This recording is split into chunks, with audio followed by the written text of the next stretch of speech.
एक आसान कलाई के झटके से तुम्हारे पास आग आ जाती है। ये एक आधुनिक घर में सबसे आम कामों में से एक है। लेकिन जो गैस उस आग को जलाती है वो तुम्हारे लोकल यूटिलिटी ग्रिड से नहीं आई है। इसकी यात्रा हजारों मील की होती है और इसे तब से सुरक्षित रखा गया है जब इंसान धरती पर भी नहीं था। वो चिंगारी दरअसल एक बड़े, जटिल और पूरी तरह से छुपी हुई वैश्विक सप्लाई चेन का आखिरी कदम है। ये ईंधन जैविक है। आज हम जो गैस जलाते हैं वो जैविक पदार्थ से शुरू हुई थी। प्रागैतिहासिक पौधों और समुद्री जीवों के अवशेष। लाखों सालों में ये अवशेष समुद्र की तलछट के नीचे दब गए, जहां उन्हें तेज गर्मी और भूवैज्ञानिक दबाव का सामना करना पड़ा। इस प्रक्रिया ने अंततः इन जीवाश्मों को गैस में बदल दिया, जो तलछटी चट्टानों की परतों के बीच फंसी रह गई। गहरे समुद्र की ये जेबें एक तरह की तिजोरी की तरह हैं, जिनमें लाखों सालों की जमा ऊर्जा छुपी होती है।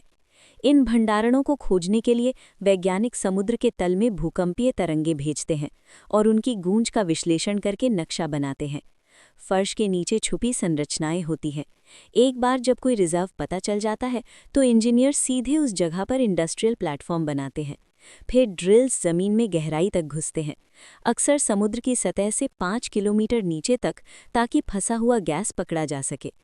क्रू सदस्यों को महीनों तक इन रिग्स पर रहना पड़ता है, जहां उन्हें लगातार समुद्री तूफानों और गैस के जोरदार दबाव का सामना करना पड़ता है। हर एक क्यूबिक मीटर गैस की निगरानी लगातार करनी पड़ती है ताकि कोई ब्लोआउट ना हो। गैस अपनी कच्ची हालत में काम की नहीं होती। ये ज़मीन से पानी, सल्फर और CO2 के साथ मिलकर निकलती है।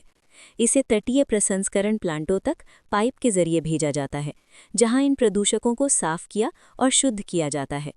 इसके बाद बनने वाला मीथेन गैस महासागर पार करके अपने असली वॉल्यूम का 1600वां हिस्सा हो जाता है। ये लिक्विड बहुत खतरनाक होता है। ये इतना ठंडा होता है कि धातु भी कठोर होकर टूट सकती है और त्वचा पर तुरंत गंभीर जलन कर देता है। इन खतरों के बावजूद ये संकुचन प्रक्रिया ही एकमात्र तरीका है जिससे आधुनिक शहरों को ऊर्जा पहुंचाई जा सकती है। लिक्विड लोड करना एक नाजुक काम होता है। एक जहाज को भरने में लगभग 24 घंटे लगते हैं, क्योंकि सुपर ठंडा तरल धीरे धीरे ले जाना होता है ताकि उपकरण खराब ना हो। ये सामान खास LNG जहाज़ों से भेजा जाता है, जो समुंदर में क्रायोजेनिक तापमान बनाए रखने के लिए बने होते हैं।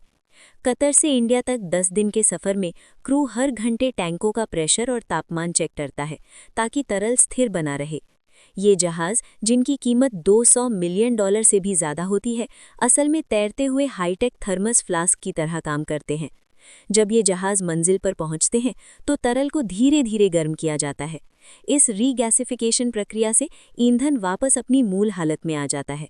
अपने गैस को गैसीय अवस्था में बदल दिया जाता है ताकि वो आखिरकार लोकल ग्रिड में दाखिल हो सके। फिर इस गैस को कई 100 मील तक फैले एक बड़े अंडरग्राउंड पाइपलाइन नेटवर्क में पंप किया जाता है। आपके घर तक पहुंचने से पहले सिटी गेट स्टेशन उच्च ट्रांसपोर्ट प्रेशर को कम कर देते हैं ताकि ये घर के उपकरणों के लिए सुरक्षित हो जाए।